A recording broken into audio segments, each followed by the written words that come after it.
Hello students, നമുക്ക് ഇന്ന് ടെൻസസിനെ കുറിച്ച് പഠിച്ചാലോ. So what is a tense? Tense is a time of action. It is used to express time of action. ഒരു കാലത്തിനെ കുറിച്ച് പറയാൻ വേണ്ടിയിട്ടാണ് നമ്മൾ ടെൻസ് യൂസ് ചെയ്യുന്നത്. ഒരു ടൈം പീരീഡിനെ കുറിച്ച് ഡിസ്ക്രൈബ് ചെയ്യാൻ വേണ്ടിയിട്ട് ആണ് നമ്മൾ ടെൻസ് യൂസ് ചെയ്യുന്നത്.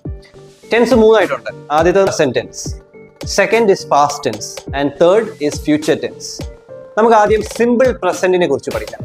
സിമ്പിൾ പ്രസന്റ് ടെൻസ് എന്തിനാണ് യൂസ് ചെയ്യുന്നത്, എവിടെയാണ് യൂസ് ചെയ്യുന്നത്? ഹാബിച്വൽ ആക്ഷൻസ്, പിന്നെ യൂണിവേഴ്സൽ ട്രൂത്ത്സ്, ഇതൊക്കെ പറയാൻ വേണ്ടിയിട്ടാണ് നമ്മൾ സിമ്പിൾ പ്രസന്റ് യൂസ് ചെയ്യുന്നത്. ഫോർ എക്സാമ്പിൾ, ഞാൻ ഇൻസ്റ്റഗ്രാം ഫീഡ്സ് എന്നും സ്ക്രോൾ ചെയ്യും.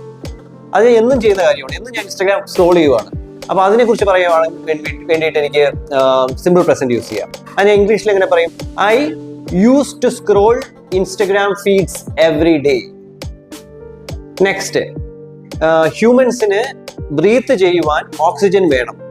ഇതൊരു യൂണിവേഴ്സൽ ട്രൂത്ത് ആണ്. അപ്പൊ ഇതിനെ നമ്മൾ എങ്ങനെ ഇംഗ്ലീഷിൽ പറയും?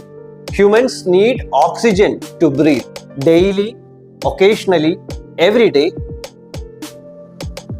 Occasionally, sometimes, rarely, frequently. ഈ വാക്കുകൾ നമുക്ക് സെന്റൻസിൽ ഉണ്ടെന്നുണ്ടെങ്കിൽ most probably it will be a simple present tense. So നമുക്ക് കുറച്ച് എക്സാമ്പിൾസ് നോക്കിയാലോ. First one, I dash wake up at 4 a.m. Answer, I used to wake up at 4 a.m. Second one, we dash happiness. Answer, we love happiness. Third one, he dash his work every day.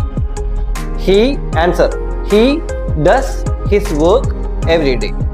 Next, she dash daily. She dances daily.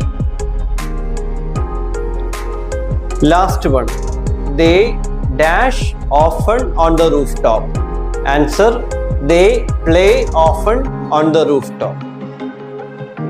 Comment exercise. നിങ്ങൾക്ക് ആവശ്യമുള്ള exercises PDF ആയിട്ട് ഞങ്ങൾ share ചെയ്യും. Thank you.